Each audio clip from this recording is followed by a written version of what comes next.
கெரானம் பிடிச்சதுன்னா தண்ணியில் என்ன போடுறீங்க?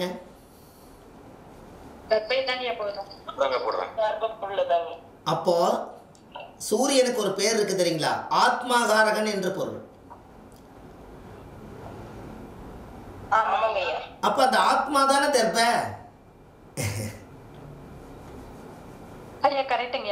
அவ்வளவுதான். இதை தெரிஞ்சுக்கிட்டீங்கன்னா எளிமையா போயிரு. கரெக்டுங்களா?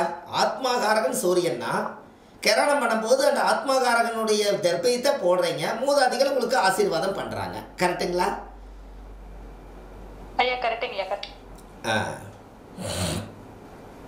அப்ப அந்த ஆத்மாகாரகன் யாருன்னு இப்ப தெரிஞ்சிருச்சுங்களா? தெர்பதானா? அதனாலதான் பாருங்க, கெரானம் பிடிக்கும் போது சூரியனை வந்து பாம்பு வந்து ஒளியை மறைக்குது. முழுங்குற மாதிரி நம்மளுக்கு காமிக்கும். ஆனால் பாம்பு வந்து ஒளியை மறைக்குது. அந்த ஒளியை மறைச்சோன்னே அந்த சூரியனுடைய பிம்ப ஒளி வந்து இந்த பூமாதேவிக்கு வராமல் கொஞ்ச நேரம் அந்த கெரானம் பிடிக்கிறதுக்குள்ள இந்த சூரிய ஒளி படலிங்கும் போது எல்லா பொருளும் கெட்டு போயிடுது. ஒரு கர்ப்பிணி பெண்ணு கூட வெளியில் வர வேண்டாங்கிறாங்க. சாமியும் கூட தெர்ப்பில் வச்சு மூடி கதவை சாத்திடுறாங்கன்னா அப்போது தெய்வத்தை விட சக்தி, அந்த சூரியனவே ஒளி மறைக்கக்கூடிய சக்தி யாருக்கு இருக்குதுன்னா ராகு பகவானுக்கு தான் இருக்குது. கரெக்டுங்களா?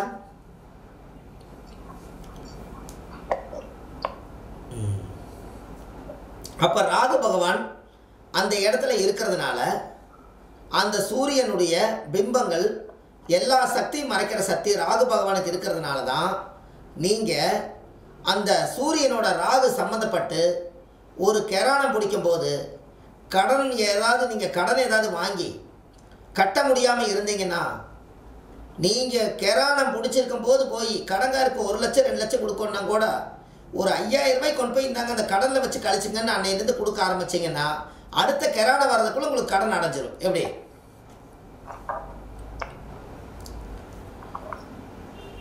அம்மா உங்களுக்கு புரியுதா?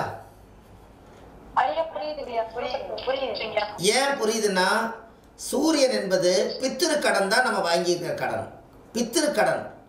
இந்த பித்திரு கடன்னால தான் நாம் என்ன கோபத்தில் சொல்கிறோம், போன ஜென்மத்தில் நான் என்ன பாவம் பண்ணணும், எங்கள் அப்பா என்ன கடன் பண்ணி வச்சாரோ இன்றைக்கி நான் பிறந்து கட்டிட்டு இருக்கிறேன் அப்படின்னு நமக்கு சோகமாக சொல்கிறதுக்கு காரணமே இந்த பித்திரு என்பது தந்தை வர்க்கமாக வருது. அதனால் இது பித்திரு கடன். அப்போ இந்த பித்திரு கடன் எப்போ சரியான நேரம்னா அந்த பித்திருக்கே கெரகம் முடிச்சிருக்கும் போது கொண்டு போய் கொடுத்தீங்கன்னா அந்த பித்திரு வழிபாடு சரியாயிருமல்ல. அதுக்காக கெரான தண்ணி கொண்டு போய் கடனை கொடுங்கன்னு சொன்னேன். எப்படி?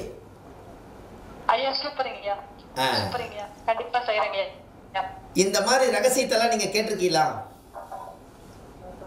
இல்லைங்கய்யா.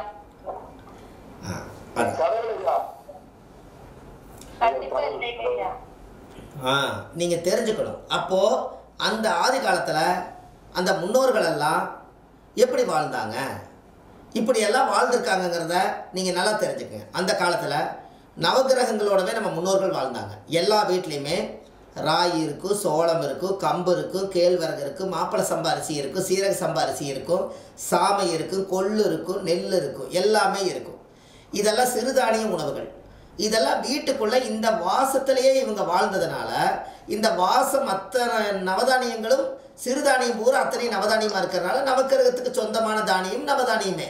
அதனால் அவங்க நவக்கிரகங்களோடவே வாழ்ந்தாங்க.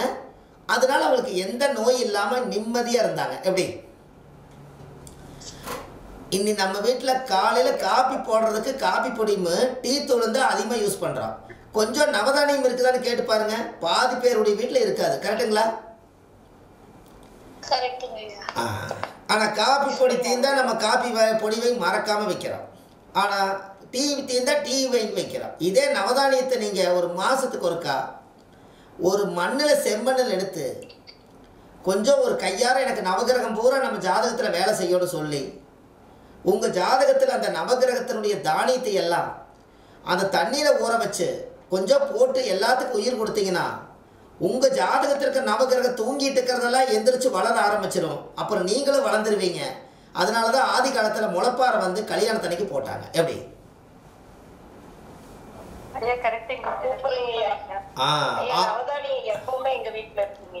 அது இருக்கணும் பாருங்க. எப்பவுமே ஆதி காலத்தில் 1000 காலத்து பயிருன்னு சொன்னதே வீட்டில் நிச்சயதார்த்தம் பூ பந்தலெல்லாம் போட்டாங்கன்னாலே அவங்க நவதானியத்தை போட்டாலே வீட்டுக்கு குழந்தை பிறந்த வீடு, வயசுக்கு வந்த வீடு, இறந்த வீட்டுக்கு போக மாட்டேன்னு சொல்லுவாங்க. அதனால் அந்த நவதானியங்கள் எல்லாம் நமக்கு உறுதுணையாக இருக்குது. பாருங்கள், அந்த காலத்தில் இரும்பு சத்து இல்லாமல் போயிட்டா என்ன பண்ணுறதுன்னு சொல்லி இந்த கல் கொத்தரவர் வருவார். அப்போ இந்த கல் கொத்தரவர் வந்தாருன்னா ஒரு 4 காலனா அரைனா கொடுத்து கல் கொத்துவாங்க. அது கொத்தும் போது அந்த உளி எடுத்து சுத்தியில் வச்சு கொத்திட்டு போவார். அதுக்கப்புறம் ஆட்டுறதுக்கு நல்லாயிருக்கும். அப்போது அந்த இரும்பை டச் பண்ணி வச்சுட்டு போனதுனால சனியை இறக்கி வச்சுட்டு போயிட்டாரு. அதுக்கப்புறம் நீங்கள் என்ன ஆட்டி சாப்பிட்டாலும் அந்த 9 கிரகத்துக்கு இரும்பும் சேர்ந்து அதில் வந்துடுது. அப்போவே அந்த காலத்தில் கல் கொத்துறது வேலை செஞ்சுருக்காங்க. அப்படி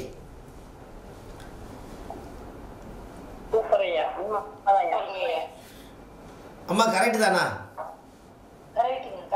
அப்போ ஆதி காலத்தில் கல் கொத்துறது எதுக்காக? கல் கொத்தி உரல் உலக்கி வச்சு வாழ்ந்தாங்க. பாருங்க, அன்னைக்கு எல்லாருமே குடும்ப சந்தோஷத்தோட கணவன் மனைவியோட தினமும் அவங்க சந்தோஷமாக வாழ்ந்து புருஷனுக்காக வெத்தலை வாக்கு மடித்து கொடுத்து குளிக்க வச்சு அழகு பார்த்து குழந்தை மாதிரி வச்சுக்குவாங்க. அது காரணம் என்ன அப்படின்னு கேட்டிங்கன்னா, அந்த உரல் உலக்கையில் நெல் குத்தி தான் சாப்பிட்டாங்க. அந்த உரல் என்பது பெண்ணாகவும் உலக்கை என்பது ஆணாகவும் அன்றாடம் குத்தி அந்த உலக்கை குத்தி அரிசி குத்தி புடைச்சி சாப்பிட்டதுலையே அவங்க 2 பேரும் ஆண் பெண் சேர்ந்து வாழ்ந்தது அந்த உரல் உலக்கையே காரணமாக இருந்திருக்குது. பாருங்க, அப்போ இந்த காலத்தில் இன்னைக்கு நான் அதுக்கு தான் நான் இன்னைக்கு அதான் சொன்னேன். யாராவது எல்லா வீட்லேயுமே ஃபோனை அதிகமாக பேசிகிட்டே இருந்தால் எங்கே போய் புருஷன் கூட பேசுகிறது, எங்கே வாழ்கிறது? அதனால் இப்போ நான் என்ன சொல்லிக்கிறேன்னா, எங்களோட ஜாதகம் பக்கம் வந்தாங்கன்னா, எங்கள் கணவன் மனைவி ஒரே வீட்டுக்குள்ள இருக்கிறோம், ஆளுக்கு ஒரு ஃபோனை பேசிட்டு போயிடுறோம், பொழுதான தூங்கி எந்திரிச்சு போயிடுறோம், எங்களுக்குள்ளே நல்லாவே ஒற்றுமையாக வாழ முடியலைங்கன்னாங்க. நான் ஒரு பரிகாரம் சொன்னேன். நீங்கள் ஏதாவது பாத்திர கடைக்கு போனீங்கன்னா இந்த வெத்தலை வாக்கு இடிக்கிற உரலும் உலக்கையும் இருக்கும். அதை வயசானவங்க பல்லு போனவங்களுக்கு இடிக்கிறதுக்கு யாரும் இருக்க மாட்டாங்க, கல்லில் நொறுக்கி சாப்பிடுவாங்க. அவங்களுக்கு நீங்கள் இந்த உரலும் உலக்கையும் வாங்கி கொண்டு போய் ஒரு வெத்தலை வாக்கில் இடித்து அதோடவே சேர்ந்து அவங்ககிட்ட கொடுங்க. இனிமேல் அவங்க வந்து இடிக்கிறதுக்கு அந்த வெத்தலை வாக்கு இடிக்க ஆணும் பெண்ணு நீங்கள் சேர்ந்துருவீங்க. விஞ்ஞானமாக இதை செய்யுங்கம்மான்னு சொன்னேன். இதை வாங்கி கொடுத்துலேருந்து கணவன் மனைவி 2 பேரும் நல்லா இருக்காங்க. இதுதான் ஆதிகால பரிகாரம். பாருங்கள், இதெல்லாம் எதுக்காக இதை சொல்கிறேன்னா, நீங்கள் யாரும் தவறாக எடுத்துக்காதீங்க. நீங்கள் சொல்லும் போது உங்களுக்கு கூச்சம் வரக்கூடாது. அப்போது அந்த காலத்தில் எல்லாத்தையுமே இங்கிலீஷில் ஆக்டிவேட் பண்ணுங்கன்னு சொன்னதை தமிழில் இயற்கையாகவே இயக்குங்கன்னு சொல்லுது. கரெக்டாக இல்லையா? தமிழில் இயற்கையாகவே இயக்குங்க அப்படின்னு சொல்லுது. அப்போ நீங்கள் என்ன பண்ணணும்? இனிமேல் நீங்கள் என்ன பண்ணுறீங்க?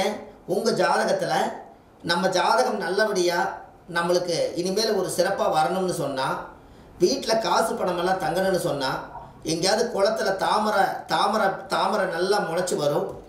அந்த தாமரையில் இருக்கக்கூடிய கிழங்கு யாராவது ஒருத்தரை பிடிக்கிட்டு வர சொல்லுங்க. அந்த தாமரை கிழங்கு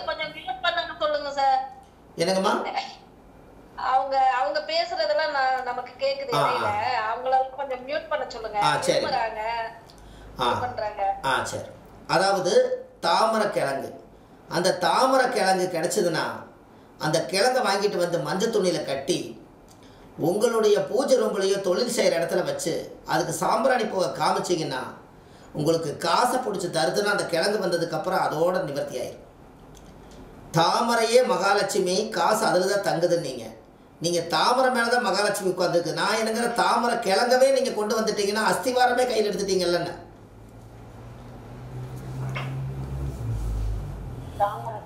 தாமரை கிழங்கு, தாமரையுடைய தண்டு இருக்குதுங்களா, அந்த தண்டுக்கு கீழே கிழங்கு இருக்கும். அந்த கிழங்கு கிடைச்சதுன்னா தாமரை கிழங்கு, அந்த தாமரை கிழங்கு நீங்கள் வீட்டில் வச்சிருக்க வரைக்கும் நம்மளுக்கு காசு வந்துக்கிட்டே இருக்கும். இதெல்லாம் நீங்கள் தாராளமாக செய்யலாம். அது கண்டிப்பாக கிடைக்கும். நீங்கள் இன்னொன்று பண்ணுங்கள். உங்களுடைய வாழ்க்கையில் சில விஷயங்கள் நீங்கள் தெரிஞ்சுக்கணும். நீங்கள் காசு பணங்கள் எப்பவுமே நம்மளுக்கு வரணும், நம்ம நல்லா சம்பாதிக்கணும், தொழிலில் நல்லா இருக்கணும் அப்படின்னா நீங்கள் காலையில் நாம் சொன்னால் ஒருத்தர் கேட்கணுன்னா காலையில் கருங்கல்ல சுத்தியில் உடைச்சிட்டு வாங்க. அன்னைக்கு உங்களுக்கு பிரச்சனைகள் தடைகள் என்ன இருந்தாலும் நீங்கள் கருங்கல்ல ஒரு பெரிய கல் மேலே வச்சு நல்ல சுத்தியில், நல்ல கனமான சுத்தியில் அந்த கல்லை உடைச்சிட்டு அதுக்கப்புறம் நீங்கள் வீட்டை விட்டு வெளியில் போங்க. அன்றைக்கி நீங்கள் ஜெயிச்சுட்டு வந்துடுவீங்க. உங்கள் பேச்சை கேட்பாங்க, அவங்க பேச்சை நீங்கள் கேட்க மாட்டீங்க. ஏன் அப்படி? அதை கேட்க மாட்டேன்றீங்களே, என்ன காரணம்னு கேட்டிருந்தீங்கன்னா நல்லா இருக்கும். என்ன காரணங்க? நாம கேட்க மாட்டோம். கருங்கல் சனிங்களாமா? கருங்கல் சனி தானே அம்மா? கருங்கல் சனி.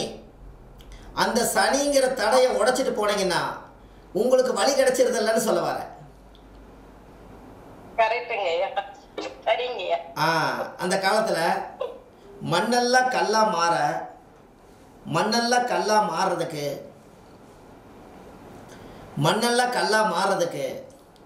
50,000 வருஷம் ஆகும் ஒரு பாறை உருவாக. அந்த பாறாங்கல்ல நீங்கள் இன்னைக்கு ஒரு உடைக்கிறீங்கன்னா இன்னைக்கு உங்களுக்கு என்ன சந்திராஷ்டம தோஷம் இருந்தாலும் இன்னையோட நிவர்த்தி ஆயிடும். எப்படி? ஹலோ,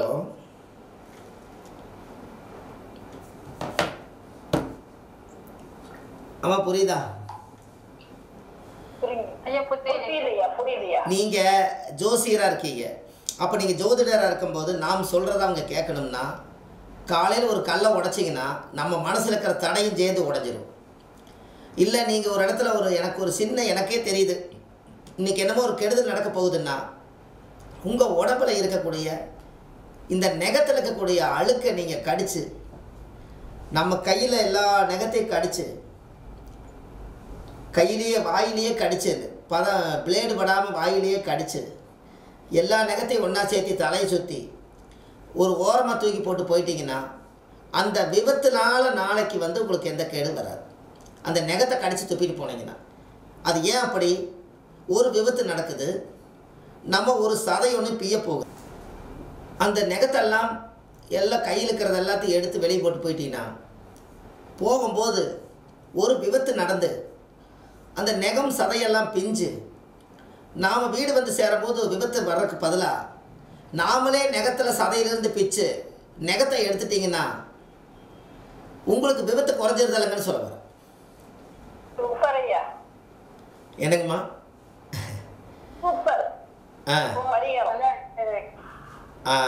ஏன்னா ஒரு விபத்து நடக்கும்போது எங்கெங்கே அடிபடும் நம்மளுக்கு தெரியாது.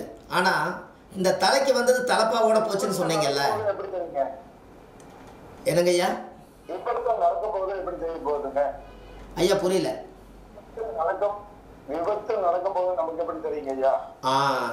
நீங்க தான் சந்திராஷ்டமம் வந்தா எனக்கு ஒரு மரண பயம் வருது, எனக்கு இன்னைக்கு ஏதோ நடக்க போகுதுன்னு உங்க உள்ளுணர்வு சொல்லும் இல்லையா? அன்னைக்கு செய்யுங்க ஐயா. உள்ளுணர்வு சொல்லும் இல்லையா? நமக்கு இன்னைக்கு தேவையில்லாம இருக்கு, அதனால நம்ம அதை செஞ்சுக்கிறோம். உங்களுக்கு ஒன்று தெரியுமா? நண்டு உயிரோடவே நண்டு, உயிரோட நண்டு, அதுக்கு அடுத்தது ஒரு தேளு, அதுக்கு அடுத்தது மீன். இது உயிரோட கிடைக்காட்டிங்க கூட இந்த மூணையுமே ஒரு படமாக வரைஞ்சு நீங்கள் உங்கள் ஆஃபீஸில் சும்மா தெரியாத மாதிரி வச்சுட்டாலே அவங்க வர்றவங்க எல்லாத்துக்கும் நீங்கள் சரியான பதில் சொல்லிடுவீங்க. அவங்க சரியான கேள்வி மட்டும் கேட்பாங்க, அதிகமான கேள்வி கேட்க மாட்டாங்க. ஏன் அப்படி? கடகம் விருச்சிகம் மீனம் ஊமை ராசி. அதனால இந்த கடகமும் விருச்சிகமும் மீனமும் இந்த மூணுமே பேசாது. அதனால இந்த உருவத்தை வைங்க, உங்களுக்கு நல்லது நடக்கும்.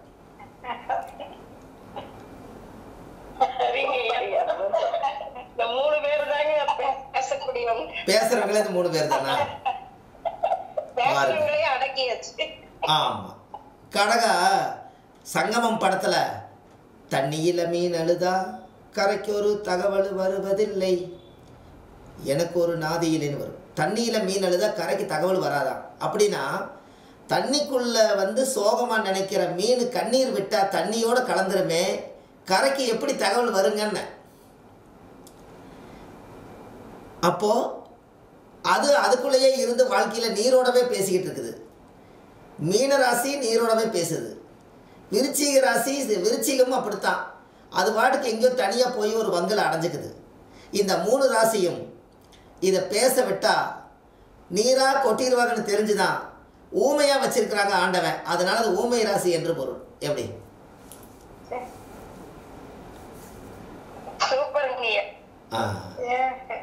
எல்லாமே தண்ணி ராசியாக போச்சு. அவங்க உடம்புல பேசாததுக்கு முன்னாடியே கொந்தளிச்சதுன்னா கடகம் தாய் பாசத்தினால தண்ணி, விருச்சிகம் கிணறு. இங்கே மீன ராசி பார்த்தீங்கன்னா சமுத்திரம். இந்த ரேவதி நட்சத்திரக்காரர்களை கேட்டிங்கன்னு வச்சுக்கோங்க, பேசாததுக்கு முன்னாடியே அவங்க சோகத்தை நான் ஒரு இதில் சொல்லியிருப்பேன் யூடியூப்பில். ரேவதி நட்சத்திரக்காரன் நல்லா இருக்கிறீங்களான்னு கேட்டால் முக்காடு போட்டு அழுவாங்கன்னு. ஏன்னா எல்லாமே ஆறு குளம் ஏரி எல்லாம் போய் கடலில் தான் போய் சேருது. அதே போல் எல்லா பிரச்சனையும் கொண்டு போய் கடைசி நட்சத்திரக்காரர்கிட்ட தான் போய் சேருது. அவங்க எப்படி நல்லா இருப்பாங்க பாவம், உள்ளத்தில் அழுதுட்டு வெளியே சிரிச்சுட்டே வாழ்வாங்க. அப்போ இந்த கடைசி நட்சத்திரத்தில் எவ்வளோ ஒரு பிறவின்னு பாருங்க. அப்போது அவங்கெல்லாம் இந்த மாதிரி இருக்கிறனால அந்த ஊமை ராசி என்று பொருள். அப்போது இந்த மீன் வளர்த்துறாங்க பாருங்கள், அவங்க வீட்டில் அதிகமாக மௌனங்கள் அதிகமாக இருக்கிறதுக்கு அந்த மீன் வளர்த்துறது. இந்த விருச்சிகம் என்பது தேளுடைய விஷமாக இருக்கிறனால நம்ம ஒன்றும் பண்ண முடியாதனால அந்த காலத்தில் என்ன பண்ணுவாங்கன்னா, வாய் பேசிகிட்டே இருந்தான்னா இந்த தேள் புதைச்சி வச்சுருவாங்க. இந்த புதைச்சி வச்சதுக்கப்புறம் காலையில் போய் ஒரு 3-4 நாள் கிளம்பிச்சு அந்த தேளை களைச்சி பார்த்தா அந்த தேள் பாசி பாசியாக இருக்குது. அந்த முதுகு தண்டுபடம் அந்த பாசியை கோர்த்து அந்த குழந்தை கட்டி விட்டுருவாங்க. அதுலேருந்து அவன் சேட்டை பண்ண மாட்டான். எப்படி குறும்பு அதிகமாக பண்ணுறாங்கன்னு என்னங்க ஐயா, குறும்பு அதிகமாக பண்ணுறாங்கன்னு உங்களுக்கு ஒன்று தெரியுமா? தேளை எப்படி உற்பத்தி ஆகுதுன்னு உங்களுக்கு தெரியுமா? ரிஷப ராசியில்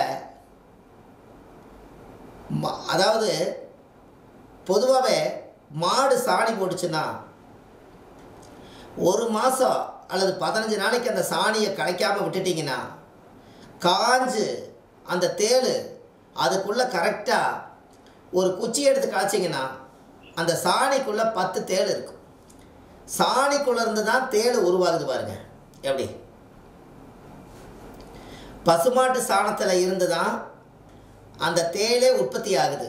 அதனால தான் அந்த காலத்தில் சொல்லுவாங்க, மாடு சாணி எடுக்க போனுங்க தேள் கொட்டிடுச்சுன்னு. இப்போ புரியுதுங்களா?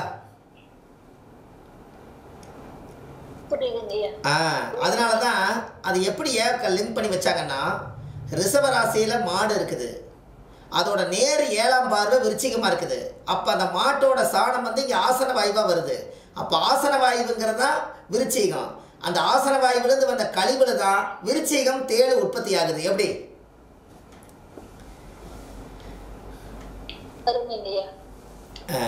இதெல்லாம் நீங்கள் தெரிஞ்சிருக்கிறீங்களாம்மா?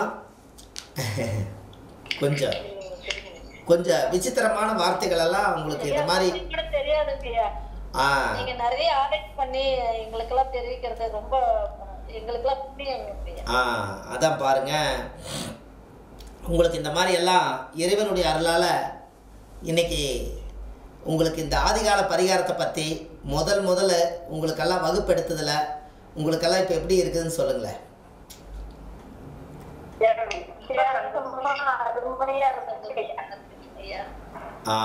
பாருங்க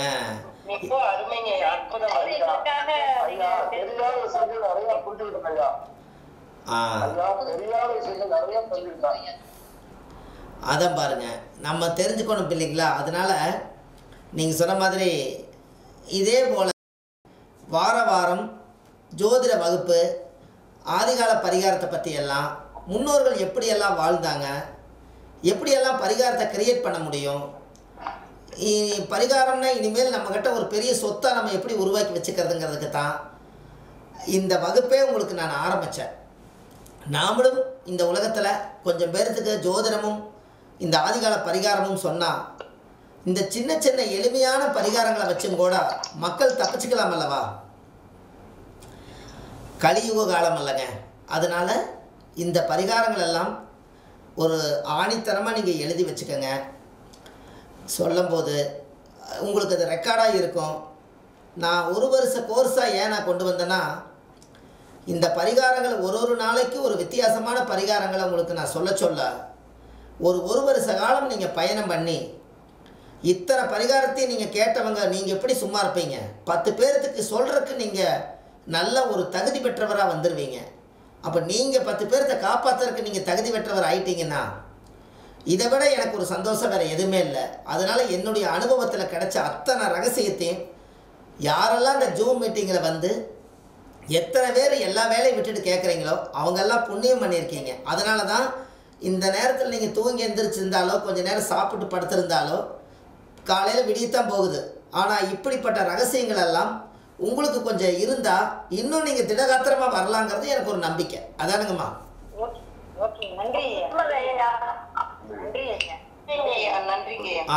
அதனால நீங்கள் வாரம் இந்த குழுவில் வந்து நீங்கள் இதில் வந்து நீங்கள் பயணிக்கிறது, இதில் நிறைய பரிகாரங்களை பற்றியெல்லாம் உங்களவே ஆராய்ச்சி பண்ண வைக்கலான்ட்டு இருக்கேன். இதை ஆராய்ச்சி பண்ணி அந்த ஆராய்ச்சியில் நீங்கள் எல்லாமே ஒரு ஆதி காலத்தில் முன்னோர்கள் வாழ்ந்தது எல்லா விஷயத்தையும் ஷேர் பண்ணிக்கலாம். இதில் யாருமே கூச்சப்படாதீங்க. பெண்கள் எல்லாமே வந்து நீங்கள் இந்த முதல் அறிமுகமானதுனால அப்படி எதுவுமே கூச்சப்படாதீங்க. எல்லா விஷயத்தையுமே ஓப்பனாக பேசினா தான் உங்களுக்கு கருத்துக்கள் கிடைக்கும். உங்களுக்குள்ளேயே முழுங்குனீங்கன்னா நீங்கள் நாளைக்கு சொற்பொழிவெல்லாம் உங்களுக்கு வராமல் போயிடும். அதனால் எந்த டவுட் இருந்தாலும் நீங்கள் கேள்வி கேட்குறக்குன்னு ஒரு டைம் நீ அடுத்த வாரத்துலேருந்து வச்சுக்கலாம். கேள்வி கேட்குறக்கு ஒரு பதிலுக்கு ஒரு 10 நிமிஷம் நம்ம டைம் வச்சுக்கலாம். ஜோதிட வகுப்பு முடிஞ்சதுக்கப்புறம் ஒரு 10 நிமிஷம் உங்களோட கேள்விக்கெல்லாம் பதிலை முடித்து அந்த கிளாஸ் முடிக்கிற மாதிரி நம்ம பண்ணலாம். அதே போல் உங்களுடைய இந்த இனிமேல் நம்ம ஜாதகத்தை பூரா சுத்தப்படுத்தணும்னா உங்கள் ஜாதகத்தை சுத்தப்படுத்தணும். முதல் நம்மக்கிட்ட படிக்கிறவங்க எல்லோரும் சுத்த ஜாதகமாக மாறணும். இதுக்கு என்ன பண்ணுறதுங்கிறத இனி நம்ம கர்மாவில் இருந்து வெளியில் வரணும். தாயுடைய கற்பத்திலேருந்து வெளியில் வந்துட்டோம். வெளியில் வரும்போது கர்மாவை சுமந்து வந்திருக்கிறோம். இந்த கர்மாவையும் கழிக்கிறதுக்கு ஒரு வழிகள் பிறக்கணும்னா முதல் நம்ம ஜாதகத்தை சுத்தப்படுத்தணும். இந்த சுத்தப்படுத்துகிற ரகசியமெல்லாம் எப்படி, நம்ம எதுக்கு தோஷ ஜாதகம் நம்மளை சொல்கிறாங்க, அது எப்படி தோஷமாகும், நம்ம பிறக்கும்போது குழந்தை வடிவத்தில் பிறந்து இந்த உலகம் தெரிஞ்சு வாழ்ந்து நாம் ஒரு பாவம் செய்யாதவங்களுக்கு நமக்கு ஏன் இந்த தோஷங்கள் எல்லாம் வருது, அப்படி தோஷத்தினால நம்மளுக்கு இந்த தடைகள் வருதுங்கிறத எல்லாத்தையும் அதை சுத்தப்படுத்துறதுக்கு உண்டான ஆதிகால பரிகாரங்கள் எல்லாம் உங்களுக்கு நான் சொல்லிக் கொடுக்குறேன். அதையும் நீங்கள் தெரிஞ்சு வச்சுக்கோங்க. உங்கள் முன்னோர்கள் வாழ்ந்துட்டு விட்டுட்டு போனதெல்லாம் என்னென்னலாம் இருக்குதுங்கிறத சொல்லித்தரேன். அதையும் நீங்கள் பத்திரப்படுத்தி வச்சுக்கோங்க. நம்ம பயணம் பண்ணுறது ஒரு வாரம் கூட எந்த சூழ்நிலையிலுமே கிளாஸை வந்து மிஸ் பண்ணாமல் படியுங்க. ஏன்னா இன்றைக்கி சொன்ன அந்த ஒரு பிரமிப்பான ஒரு விஷயத்தை நீங்கள் என்னதான் ஆடியோவில் கேட்டாலும் அந்த முகத்தை பார்த்து அந்த ஜூமை பார்த்து அந்த உணர்வு பூர்வமாக நீங்கள் ரிஸ்க் எடுத்து கேட்குற கேள்விக்கு தான் உயிர் சக்தி அதிகம். ஆடியோங்கிறது வந்து நம்ம ஏதோ ஒரு வேலை செஞ்சுட்டு கேட்போம், அப்போ ஞானம் பிறக்காது. அதனால் இவ்வளவு எனர்ஜியோடு நம்ம பேசக்கூடிய சக்தி எதுக்குன்னா இது உங்களுக்காகத்தான். அதனால் இதில் வந்து பணம் ஒரு பெரிய காரணம் அல்ல. நானும் பணத்தை விரும்பாத மனிதராக தான் இது வரைக்கும் நான் இருக்கேன். அதனால் எனக்கு பணம் வந்து ஒரு பெரிய விஷயமாகவே எனக்கு தெரியல. இந்த உலகத்தில் நம்ம பிறந்துட்டோம் ஒரு தாய் வயிற்றில். அதனால் இந்த பூலோகத்தில் நம்ம பிறந்ததுக்காக நம்ம என்னத்தை சாதித்து இந்த உலகத்துக்கு நம்மளும் வாழ்ந்துட்டு விட்டுட்டு போகிறோங்கிறது தான் ஒரு குறிக்கோளாக இருக்கணும் ஜோதிடர்கள் எல்லாரும். அதுக்காக ஒவ்வொரு மீட்டிங்லேயும் நான் ஒரு சில வார்த்தைகள் சொல்லிட்டு வருவேன்.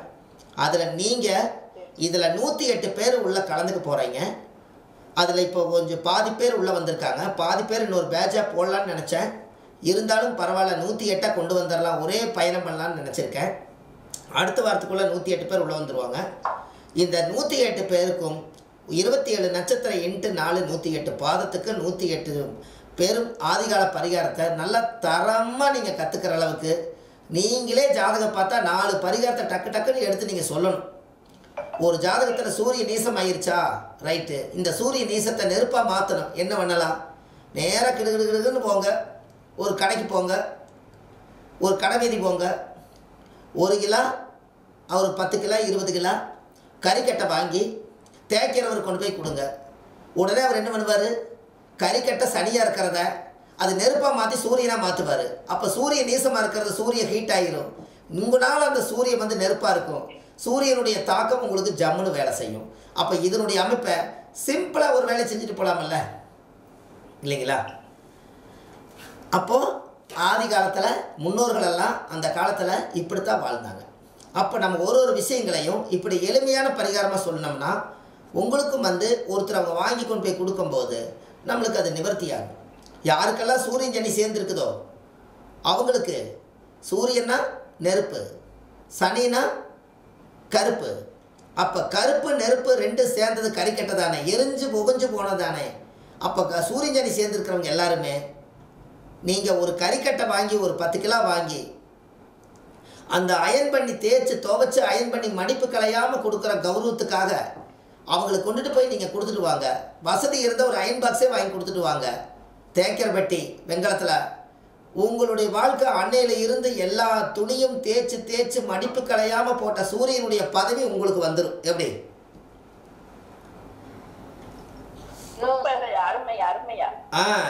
ஏன் அதெல்லாம் சொல்கிறோம்? சூரியன் சனி இப்போ ஒன்றும் இல்லை, ஒரு பெண்ணோட வாழ்க்கையவே நம்ம ஜோதிடத்தினால வந்து நிறுத்தி வச்சுருக்காங்க. சூரியனும் செவ்வாயும் சேர்ந்தால் இடர் செய் கதிர்கூடி எங்கிருந்தாலும் அவங்களையே அப்படின்னு சொல்லி வச்சுட்டாங்க. அப்போ ஒரு பெண்ணோட வாழ்க்கையில் சூரியனும் செவ்வாயும் சேர்ந்தா அவங்க புருஷன் பலம் இல்லாத ஜாதகம் அவங்களே என்று சொல்லி வச்சுருக்காங்க. அது எதுக்கு சொன்னாங்கங்கிறது ஆராய்ச்சி வேண்டாம். இதுக்கு பரிகாரம் என்ன? ஒரு நல்ல ஒரு ஜிஹெச் ஆஸ்பத்திரியில் பெரிய ஆஸ்பத்திரியில் வேலை செய்யக்கூடியவங்களுக்கு ஒரு நர்ஸுக்கு தலையில் வெள்ளை தொப்பியிலிருந்து அவங்க போட்டுக்கக்கூடிய உடம்புல இருக்கக்கூடிய ட்ரெஸ்ஸு காலில் போடுற செருப்பு வரைக்கும் வெள்ளை ஒரு செட்டு வாங்கி ஞாயிற்றுக்கிழமையோ செவ்வாய்க்கிழமையோ அந்த நரசம்மாவை வர சொல்லி காலையில் 6 to 7 சூரிய ஓரையிலையோ அல்லது 6 to 7 செவ்வாய் ஓரையிலையோ இந்த ட்ரெஸ்ஸை நரசுக்கு தானம் பண்ணுங்க. அமங்கலி என்பது புருஷனை இழந்தவங்க தான் வெள்ளை புடவை கட்டுவாங்க. இந்த தோஷமெல்லாம் நம்மளை விட்டு போயிடும். சூரியன் என்பது அரசாங்கம், அரசாங்கத்தில் வேலை செய்யக்கூடிய கொடுங்க. சூரியன் ஜபா தோசை அன்னையோட நிவர்த்தியா இந்த பொண்ணு கல்யாணம் ஆகுது. சூப்பர்யா, அருமையான விளக்கம்யா, அருமையான விளக்கம்யா. அப்போ இது சூரியன் என்பது அரசாங்கம், அரசாங்கத்தில் வேலை செய்யக்கூடிய மருத்துவம் தான் சூரியன். அந்த மருத்துவம் பார்க்குறவங்களுக்கு நர்ஸுக்கு ட்ரெஸ்ஸு வாங்கி கொடுங்க. வெள்ளை தொப்பி அந்த செருப்பு முதற்கொண்டு வாங்கி கொடுத்தா ஒரு செட்டை 2 செட்டை வாங்கி கொடுத்தீங்கன்னா அந்த சூரியனுடைய வேலை செய்யக்கூடிய மருத்துவம் பார்க்குறவங்க மகராசர் ஒருத்தர் வாங்கி கொடுத்தாரு. அந்த துணி போட்டுட்டு போய்த்தான் நான் இவ்வளவு நோயையும் குணப்படுத்துறேன்னு சொல்லுவாங்க. 6ஆம் பாவத்தை இயக்குனா 7ஆம் பாவம் வேலை செய்யும். அப்போ 6ஆம் இடம் என்பது நோய். நோய்க்கு காவலாளியாக இருக்கிற நர்ஸுக்கு வாங்கி கொடுங்க. 6ஆம் பாவம் 7ஆம் பாவம் மாதிரி கல்யாணம் ஆயிரு. எப்படி?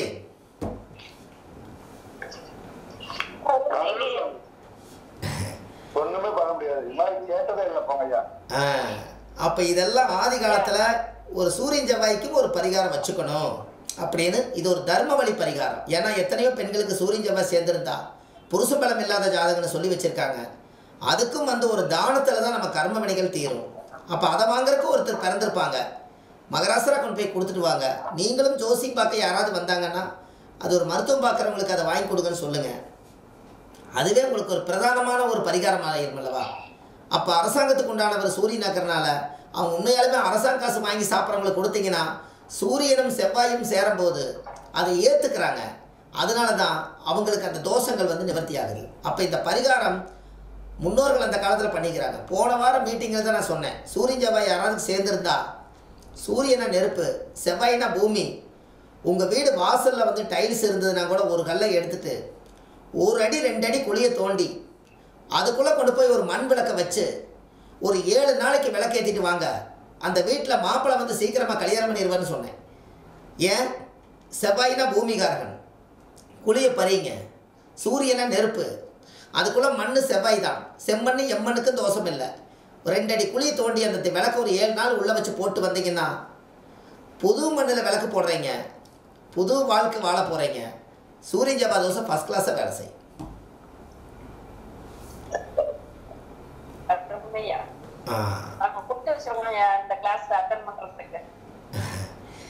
அதாங்க, எல்லாத்துக்கும் ஒரு பரிகாரங்களோட மக்களாக வாழணும் அப்படிங்கிறதுக்காகத்தான் நம்ம இந்த வேலையை எல்லாமே நம்மளுடைய நோக்கமே அதுதான்.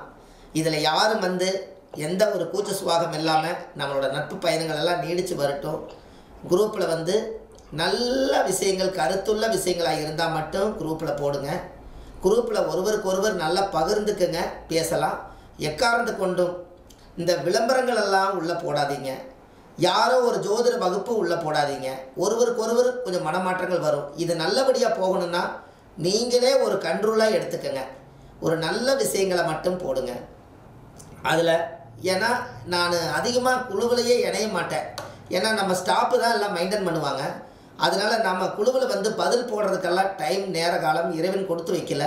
எத்தனையோ ஒர்க் இருக்குது.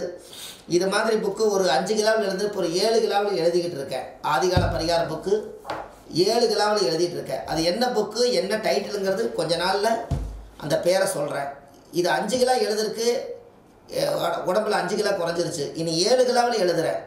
அதனால் இந்த நோக்கங்கள் எல்லாம் நம்ம வாழ்கிறதுக்குள்ள நம்ம ஒரு மூலாதாரத்தை உருவாக்கிட்டு நூலாதாரத்தை உருவாக்கிடணுங்கிறது மட்டும்தான் நம்மளோட கொள்கை. யார் என்னங்கம்மா? மூலாதாரத்தை பிடிச்சி நூலாதாரத்தை உருவாக்கிடணும். அப்போ இந்த மூலாதாரம் எதுன்னு கேட்டிங்கன்னா நமக்கு ஜோதிடத்தில் அறியாத விஷயங்கள் எல்லாம் மூலாதாரமாக தெரிஞ்சுக்கணுங்கிறது தான்.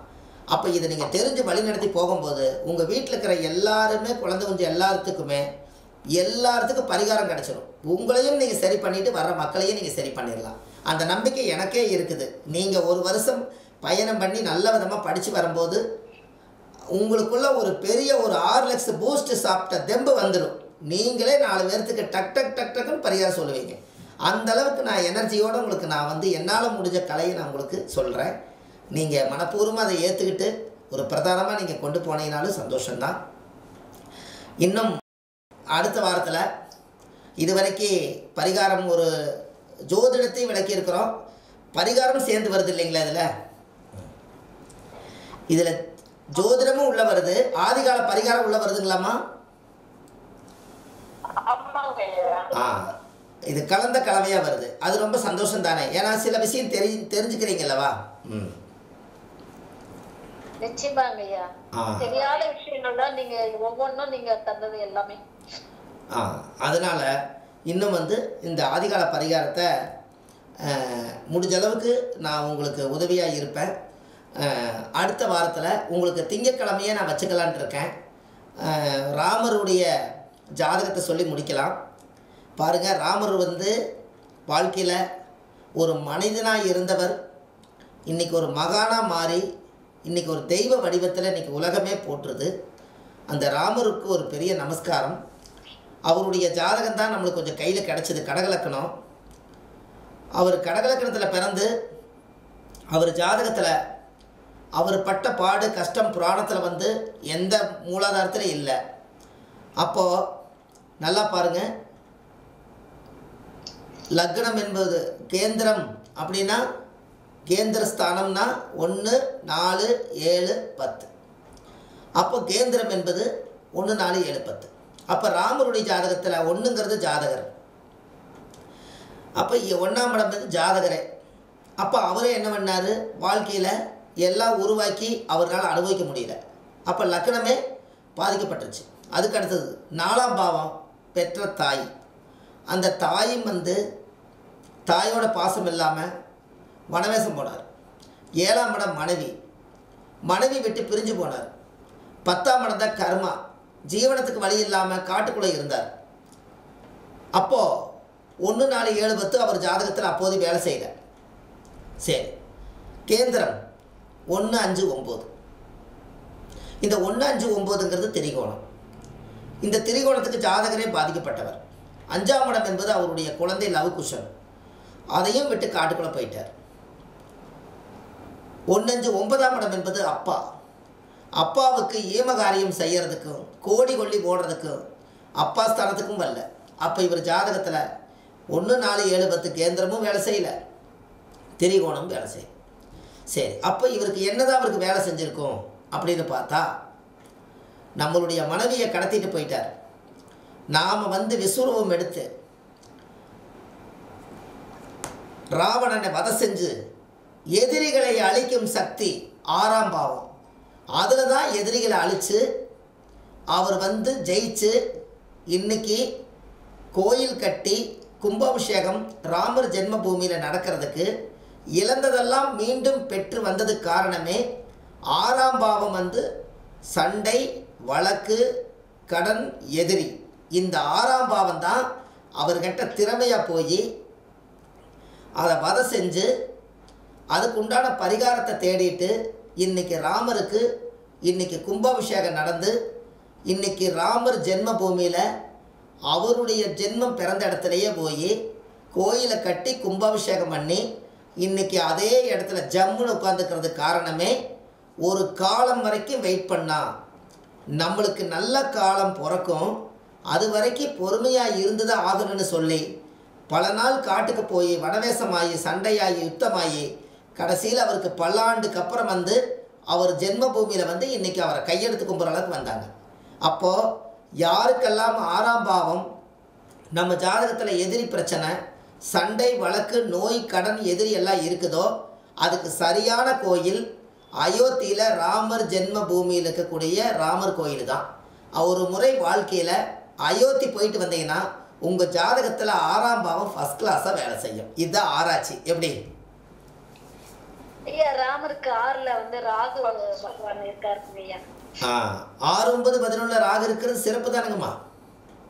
ஆமாங்க ஐயா. ஆமேடம் எருது சுரம் நண்டு கண்ணி இவை 5 இடத்தில் கருணாகம் அமருமாறே பூமேகம் தனித்து இளம் ராஜயோத்தி அடிவார். ஒரு ஜாதகத்தில் யாருக்காக இருந்தாலும் பூமேகம் தனித்து இளம் ராஜயோத்தி அடைவார். பூமேகம் தனித்து இளம் ராஜயோத்தி அடைவார் அப்படின்னா என்ன பொருள் சொல்லுங்கள்? 3 முறை சொல்லிட்டீங்க, நீங்கள் கண்டுபிடிங்க. அதில் ஆமேடம் எருது சுரம் நண்டு கண்ணி இவை 5 இடத்தில் கருணாகம் அமருமாறே பூமேகம் தனித்து இயலும் ராஜயோத்தை அடைவார்னு பாட்டு இருக்கு. இதுக்கு என்னது பொருள் ஏதாவது தெரிஞ்ச சொல்லுங்களேன். ஐயா நீங்களே சொல்லிருங்க ஐயா. அதே நான் 3 தடவை சொன்னேன். பூமேகம் தனித்து இயலும் கடகம் கன்னி. அதாவது என்ன சொல்லுதுன்னா பூமேகம் தனித்து இயலும் ராஜயோத்தை அடைவார்னா ராகு தனிச்சு நின்று அந்த திசை நடந்தால் தான் அது யோகமா, அதனால தனித்து இயலும் ராஜயோத்தை அடைவார்னு சொல்லுது. எப்படி?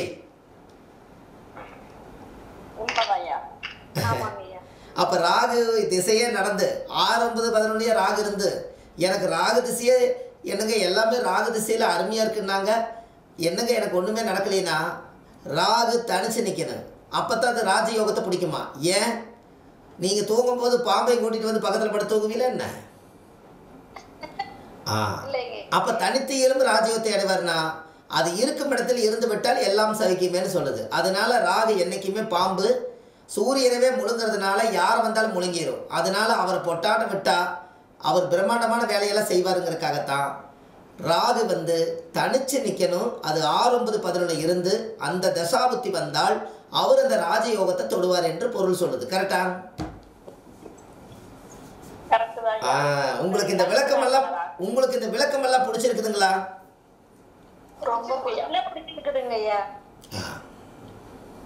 எனக்கு எவ்வளோ சொன்னாலும் நான் சந்தோஷமாக தான் சொல்லுவேங்க. ஏன்னா எனக்கு ஆர்வமே தொழிலே, எனக்கு வயிற்று பொழப்பே ஜீவனமே வந்து இதை வச்சு தான் நம்ம சாப்பிடுவோம். கேட்டுட்டே இருப்போங்க ஐயா.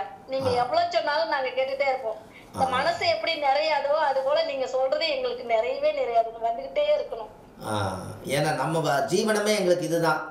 ஒரு சாப்பாடை அள்ளி வாயில் வச்சு இன்றைக்கி வயிற்றுக்குள்ளே போகிறதுக்கு காரணமே இந்த ஜோதிடம் தான். அதனால் எங்களுக்கு இதில் வந்து என்னுடைய குடும்பத்தில் மனைவி குழந்தைகள் என்னுடைய அப்பா அம்மா அதை விட ஒரு பாசமான ஒரு ஜோதிட கலை எனக்கு இந்த ஜோதிட கலை தான். எனக்கு கொடுத்த தொழில் இதுதான்.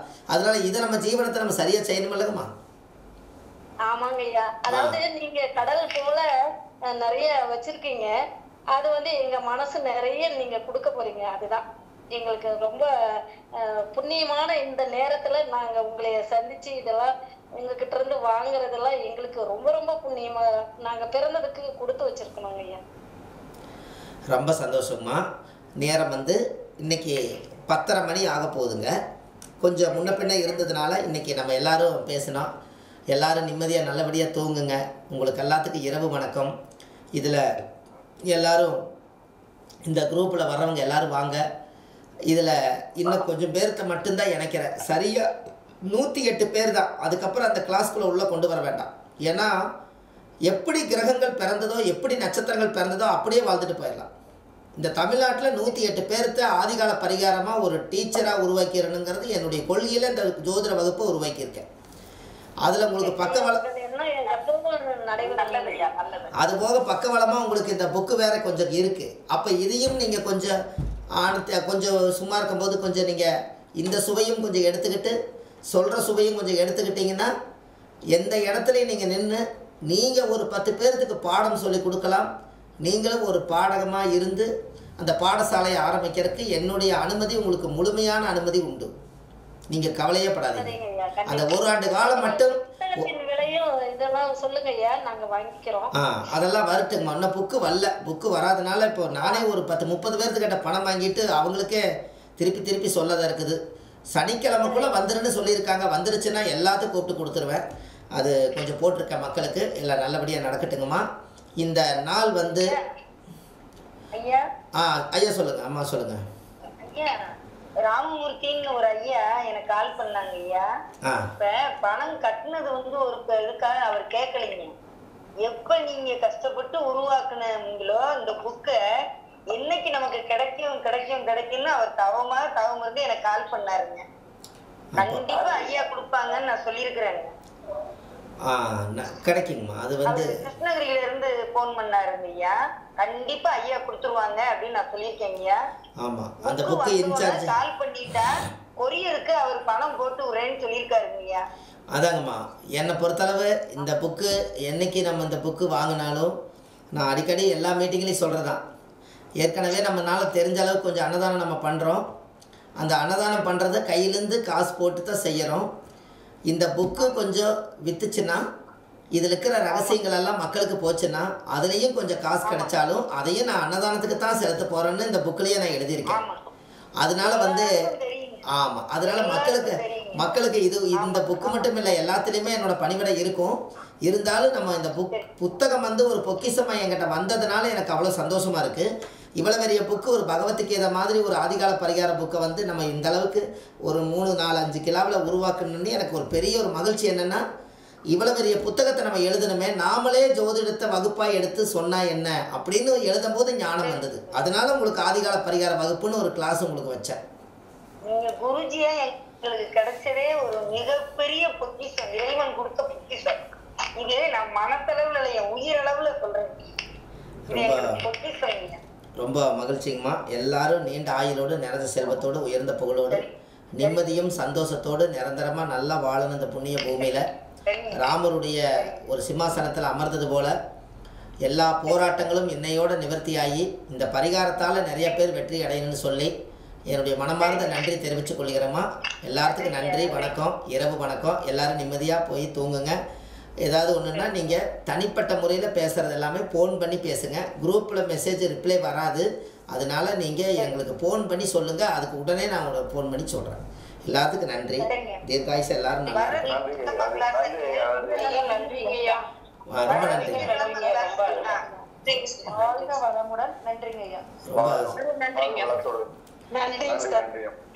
ரொம்ப சந்தோஷங்க ஐயா.